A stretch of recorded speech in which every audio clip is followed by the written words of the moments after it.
Présentement, je trouve que c'est très fun de faire ça. Je suis foodie. J'aime essayer des mets différents, toujours essayer des différents restaurants. J'aime cuisiner aussi, alors je suis très intéressée par la nourriture. Lindsay participe à son premier dish crawl avec son copain Harley, deux passionnés de cuisine. Parce qu'on peut rencontrer des personnes qui ont les mêmes intérêts de nous, manger. Alors, c'est bon de rencontrer avec des personnes ici. On peut avoir beaucoup d'idées des restaurants et où manger. Alors oui, c'est très important de rencontrer les autres personnes. Bon appétit! Merci, merci. Sarah est l'une des prêtresses de l'événement, ou devrais-je plutôt dire l'une des 3 ambassadrices, c'est le terme consacré, du Dish Crawl à Ottawa. Quand j'étais plus jeune, j'avais envie d'avoir un restaurant moi-même et donc, comme c'était pas possible, ça c'est le plus proche chose que je peux faire.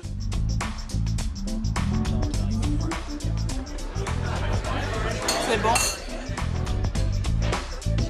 Le principe, c'est qu'on va dans à peu près 4 restaurants dans une nuit.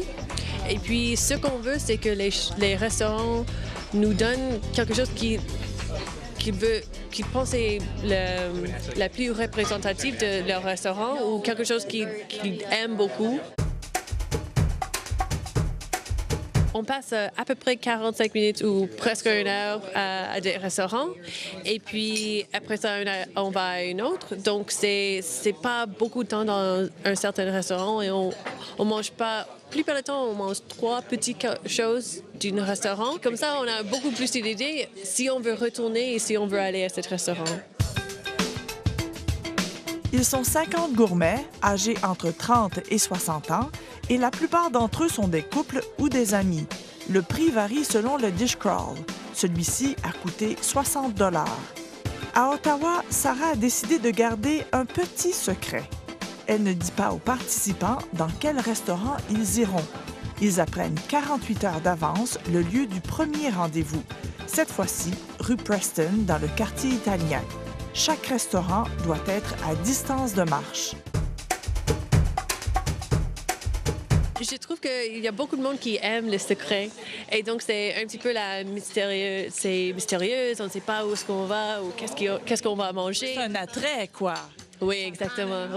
Oui, tout le monde dit où est-ce qu'on va, où est-ce qu'on va. Et je pense qu'il ne veut pas que je le dise. Le Dish Crawl a été créé en Californie en 2010 par Tracy Lee, une adepte de la bonne chair.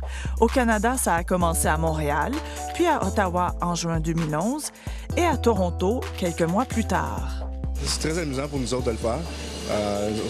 Créativité pour tout le monde du restaurant.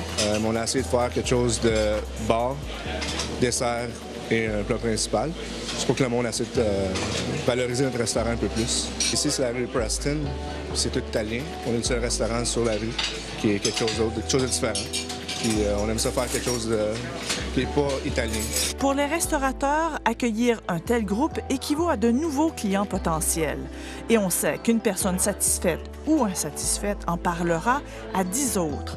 Dans le cas de Lindsay, c'est 1000 qu'elle influencera peut-être puisqu'elle tient un blog sur la bouffe. Oui, oui, alors ces restaurants ici, ils vont devenir très populaires. À cause de moi, j'espère que ça va être bon pour les affaires. Les personnes sur un dish crawl vraiment aiment beaucoup retourner à les places où ils ont mangé sur un dish crawl. Par exemple, on a dîné chez un autre restaurant, alors maintenant je sais, OK, Divino, c'est un endroit où je voudrais retourner.